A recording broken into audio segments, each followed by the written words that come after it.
ભાઈ બહુ મોટી ગેમ રમી ગયા લોકો, બહુ મોટી ગેમ રમી ગયા.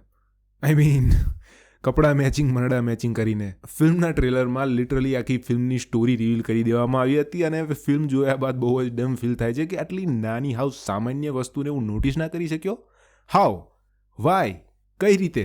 કારણ કે એવું પણ નથી કે બધી વસ્તુ અને એ બધી ડિટેલ્સને આ લોકોએ ટોટલી હાઇડ કરી નાખી હતી. ના, એ બધી જ ડિટેલ્સ ફિલ્મના ટ્રેલરમાં પણ હતી, પણ એ બધી ડિટેલ્સને હું અને મારી જેવા ઘણા બધા લોકો એને કદાચ નોટિસ નથી કરી શક્યા. અને એવી 3 વસ્તુ આ ફિલ્મના ટ્રેલરમાં હતી. પહેલી વસ્તુ એ કે આ ફિલ્મના ટ્રેલરને જોઈને મારા મગજમાં એક બહુ જ મોટી કન્ફ્યુઝન એ હતી, મારો એક બહુ જ મોટો પ્રશ્ન એ હતો કે આ જે રાઘવનું કેરેક્ટર છે એની જે બેક સ્ટોરી આપણને જોવા મળે છે એમાં આપણે એક વાઇફના કેરેક્ટરને જોઈએ છીએ. વાઇફના કેરેક્ટરનો ચહેરો આપણને ટ્રેલરની અંદર એટલો બધો ચોખ્ખો નથી દેખાતો. એટલે મારા મગજમાં એ પ્રશ્ન હતો, મારા મગજમાં એ સવાલ હતો કે આ રાઘવની જે વાઇફનું કેરેક્ટર છે કોણ? અને એ એક બહુ મોટી કન્ફ્યુઝન હતી મારા મગજની. અને તમે લિટરલી ટ્રેલરમાં જોઈ શકો છો કે એ વાઇફ કોણ છે. અને જ્યારે હું આ ફિલ્મ જોઈ રહ્યો હતો અને જ્યારે આ ફિલ્મની અંદર એ રાઘવના વાઇફના કેરેક્ટરને રિવીલ કરવામાં આવે છે ત્યારે એ જોઈને મને એવું થાય છે કે જો આ એની વાઇફ છે બરાબર, તો ફિલ્મના ટ્રેલરમાં જેને એની વાઇફ બતાવવામાં આવી છે એ કોણ છે? કાં તો એવું તો નથી ને કે ભાઈ ફિલ્મના ટ્રેલરમાં સસ્પેન્સ બનાવવા માટે એમને સ્પેસિફિકલી કોઈ બીજી એક્ટ્રેસને બતાવ્યું હોય. એટલે પછી જ્યારે હું ફિલ્મ જોઈને ઘરે આવ્યો એટલે મેં આ ફિલ્મના ટ્રેલરને ફરી એક વખત જોયું. અને ભાઈ સાચું કહું, હું એક 4G ફોન વાપરું છું, 2 GB મારું રોજનું ઇન્ટરનેટ આવે છે અને ઘણી વખત નેટ બચાવવાના ચક્કરમાં હું 720pની અંદર ટ્રેલર જોઈ લઉં છું.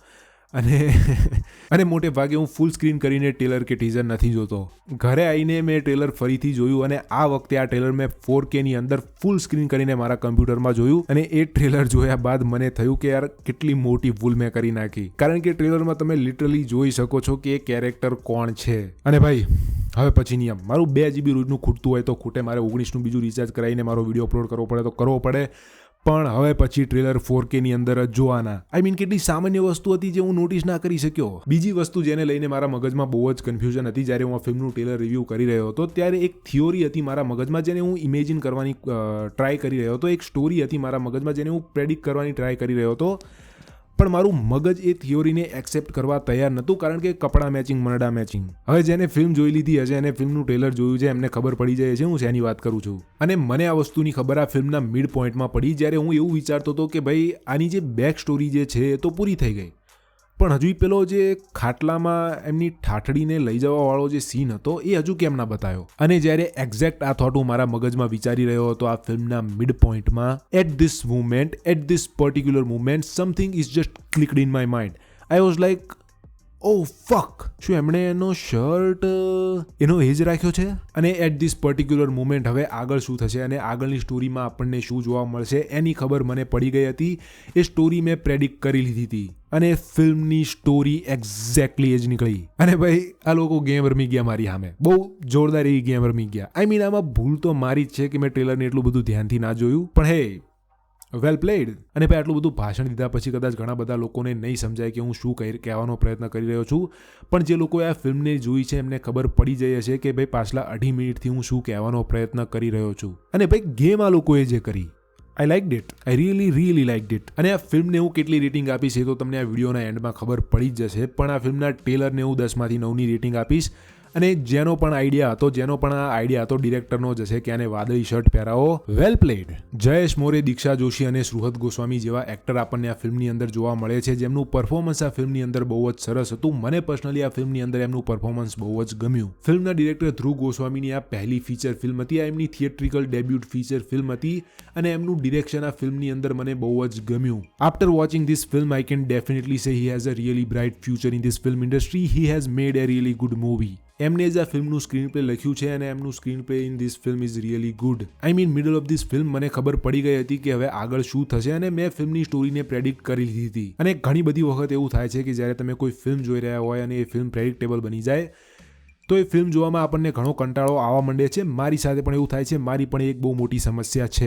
પણ આ ફિલ્મ કાશી રાઘવ સાથે એવું નથી થતું. ફિલ્મની સ્ટોરી પ્રેડિક્ટેબલ હોવા છતાં પણ ફિલ્મનું screenplay makes you hooked and booked and that's the magic of engaging screenplay. It doesn't bore. 2 કલાક અને 10 મિનિટનો રન ટાઈમ હોવા છતાં પણ આ ફિલ્મે મને ક્યાંય પણ બોર નથી કર્યો. ફિલ્મની હજી એક વસ્તુ મને બહુ જ ગમી કે ફિલ્મની અંદર જે રીતે કેરેક્ટરને પ્રેઝન્ટ કરવામાં આવ્યા છે, ખાસ કરીને આ રાઘવનું કેરેક્ટર, આ ભાઈ સાથે આ ફિલ્મમાં જે થાય છે એની માં સાથે નહીં, નહીં, આ ભાઈ સાથે આ ફિલ્મના એન્ડમાં જે થાય છે, મારા મત પ્રમાણે આ બધા લોકો જોડે એવું જ થવું જોઈએ. મારા મનની અંદર અને હૃદયની અંદર આવા લોકો માટે કોઈ પણ જગ્યા નથી. અને આ ફિલ્મના એન્ડમાં આની સાથે જે પણ થયું એનાથી મને કોઈ પણ દુઃખ નથી, એના માટે મને કોઈ પણ સિમ્પથી નથી. That's vote people like him deserves. ભાઈ આ માણસ એક છોકરીને વેચવા નીકળે છે, એને એની પત્નીને વેચી મારી, અને ભાઈ મારે કહેવું પડશે, મારે નહીં ચાલે.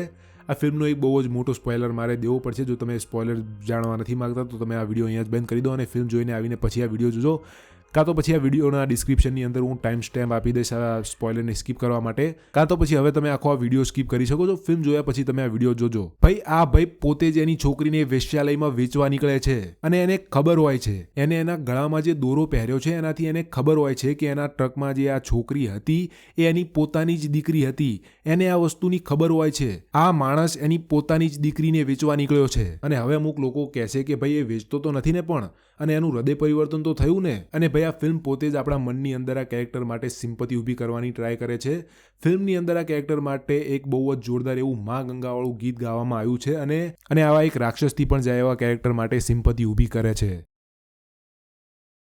Maybe not in a bad way, or maybe writer of this film playing with our minds. I am 99% sure કે ઘણા બધા લોકોના મનમાં આ કેરેક્ટર માટે દયા આવી હશે અને જ્યારે આ બંને કેરેક્ટરને છેલ્લે સળગાવી દેવામાં આવ્યા હશે ત્યારે આ લોકો આ બંને કેરેક્ટર માટે દુઃખી થયા હશે. ત્યારે એમની આંખો નમ થઈ ગઈ હશે અને છેલ્લે તમે છોકરીના માતા પિતા અને સમાજના એ લોકોને ગાળું દેતા હશો કે સાલા કેવા છે આ લોકો. હવે એક વસ્તુ એ કે આ સમાજે અને માતા પિતાએ આ લોકોને જે જીવતા સળગાવી દીધા, એમણે એ જે કર્યું એને હું જરાય જસ્ટિફાઈ નથી કરતો. અને કોઈ પણ સમાજ કે માતા પિતા એમની છોકરીને કોઈ બીજા લોઅર કાસ્ટના છોકરા સાથે ભાગી જવાના કારણે જીવતી સળગાવી મૂકે છે એને હું જરાય સપોર્ટ નથી કરતો. એ એક બહુ મોટું પાપ છે જે ના થવું જોઈએ. પણ આ ફિલ્મની અંદર આ બંને કેરેક્ટર માટે, કાશી અને રાઘવ માટે, મારા મનની અંદર જ્યારે આ બંનેને જીવતા સળગાવી દેવામાં આવ્યા હતા ત્યારે મારા મનની અંદર આ લોકો માટે કોઈ પણ જાતનું દુઃખ મારા મનમાં અને હૃદયમાં નહોતું. આ બંને માટે મારા મનમાં કોઈ પણ જાતની સિમ્પથી મારા મનમાં નથી. મારા મત પ્રમાણે કાશી અને રાઘવ સાથે જે પણ થયું, જે એમને જીવતા સળગાવી દેવામાં આવ્યા, એ એમનું ખરાબ કર્મોનું ભગવાને દીધેલું ફળ હતું. જે ફળ એમને તો ભોગ્યું જ, પણ એમની સાથે સાથે રાઘવની માએ અને કાશીની દીકરીએ પણ ભોગ્યું, જેમનો કંઈ વાંક પણ નહોતો. કાશીની દીકરી જેને હજુ દુનિયા શું છે ખબર પણ નથી, એ બોલી પણ શકતી નથી, અને એક નાનું બાળ છે, એને એના માતા પિતા વગર મોટું થવું પડશે, એને ભટકવું પડશે. અને આ દુનિયાના રાક્ષસથી પણ જાય એવા અમુક લોકો ધાક લગાવીને જ બેઠા છે કે ક્યારે એની જેવી એક દીકરી આવે અને કૂતરું જે રીતે માંસને તોડી ખાય એ રીતે અમે એને તોડી ખાવી. Sometime this world is really cruel. હવે આ વસ્તુ ઘણા લોકોને નહીં સમજાય. This is very sensitive. ઘણા બધા લોકોને એ તો સમજાશે કે ભાઈ ચલો રાઘવનું કેરેક્ટર તો ઠીક છે કે ભાઈ બહુ ખરાબ હતું એટલે એને એના કર્મની સજા મળી, પણ આમાં કાશીના કેરેક્ટરનો શું વાંક હતો? એને તો એવું શું કર્મ કર્યું કે એને આટલી બ્રુટલ સજા મળી? અને ઘણા બધા લોકો એવું વિચારશે કે એ તો બેકસૂર હતી ને, she doesn't deserve that. Karma does not have to treat her like that. Karma is a bitch and all that kind of bullshit. And if you think like that, I'm sorry my friend, I do not agree with you. And yes, she was innocent. પહેલી વખત જ્યારે રાઘવ એને વશમાં કરે છે ત્યારે of course એ બેકસૂર હતી, ત્યારે એનો કોઈ પણ વાંક નહોતો. She was innocent. પણ જ્યારે એને ખબર પડે છે, જ્યારે એની દીકરી સાથે રિયુનાઇટ થાય છે ઘાટ ઉપર, જ્યારે એને ખબર પડે છે કે જેના ટ્રકની અંદર એની દીકરી ચડી ગઈ હોય છે એનો પોતાનો જ બાપ હોય છે, અને એનો પોતાનો જ બાપ એની દીકરીને વેચવાનો પ્રયત્ન કર્યો, અને કાશી શું કરે છે ખબર છે?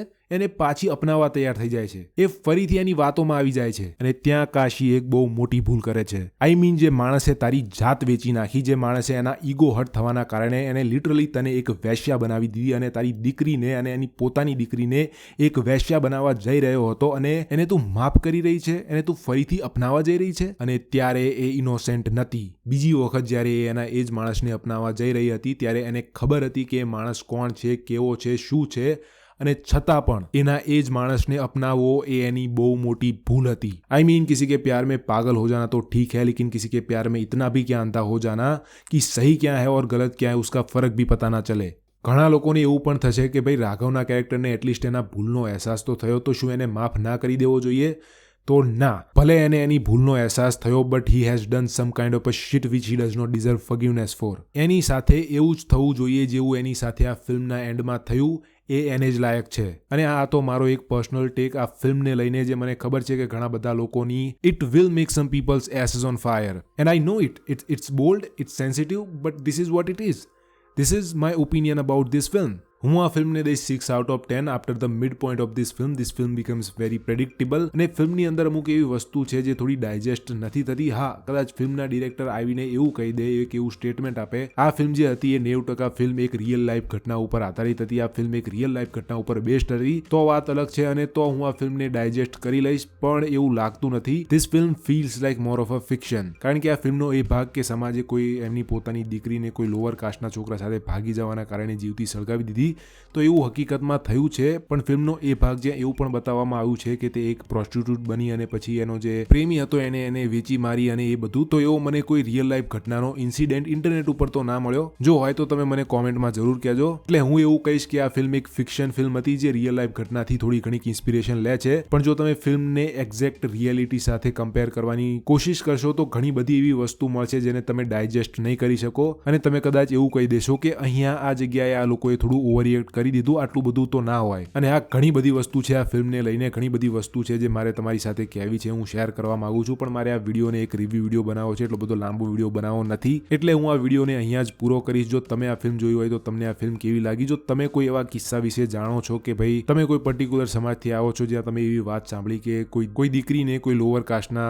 છોકરા સાથે ભાગી જવાના કારણે જીવતી સળગાવી દીધી, તો એવો કોઈ કિસ્સો તમે જાણતા હોય તો એવો પણ તમે કોમેન્ટમાં શેર જરૂર કરજો. આના ઉપર તમારા શું વિચારો છે એ મને કોમેન્ટમાં જરૂર કહેજો. અને ભાઈ તમારા મનમાં એ સવાલ હોય કે ભાઈ આ ફિલ્મનું રિવ્યુ ત્યાં આટલું બધું કેમ લેટ અપલોડ કર્યું, તો ભાઈ આ ફિલ્મને હું ફર્સ્ટ શો તો જોવા ગયો હતો, પણ પછી રાતે ઘરે આવ્યો એટલે પછી થાકી ગયો અને પછી આ ફિલ્મનો રિવ્યુ બનાવવા મને કંટાળો આવ્યો. મને થયું કે સવારમાં આનું રિવ્યુ બનાવી દઈશ અને પછી સવારમાં થોડુંક કામ આવી ગયું અને પછી બપોરમાં જ્યારે હું આનું રિવ્યુ લખવા બેઠો ત્યારે લાઇટ જતી રહી, એટલે પછી હું રિવ્યુ એ ના લખી શક્યો. અને આમ ને તેમ કરીને ફિલ્મનું રિવ્યુ મેં 4 તારીખે રાતે 12 વાગે રેકોર્ડ કર્યું અને તમે આ રિવ્યુ 5 જાન્યુઆરીએ જોઈ રહ્યા છો. અને ભાઈ મેં વિક્ટર ફિલ્મને પણ પહેલા જ દિવસે જોઈ લીધી છે અને એનું રિવ્યુ તમને 5 તારીખે રાતે જોવા મળી જશે. જો તમે અત્યાર સુધી મારી ચેનલને સબસ્ક્રાઇબ નથી કરી તો સબસ્ક્રાઇબ જરૂર કરી લેજો. અને ભાઈ જે રીતે આપણી ચેનલ ગ્રોથ થઈ રહી છે, જે રીતે વ્યૂઝ અને સબસ્ક્રાઇબર આવી રહ્યા છે, એક બહુ જ સારી બાબત છે. અને જે પણ લોકો વારે ઘડીએ વિડીયોને જોવા પાછા આવી રહ્યા છે એમનો ખૂબ ખૂબ આભાર. Thanks for your support and subscribe the channel.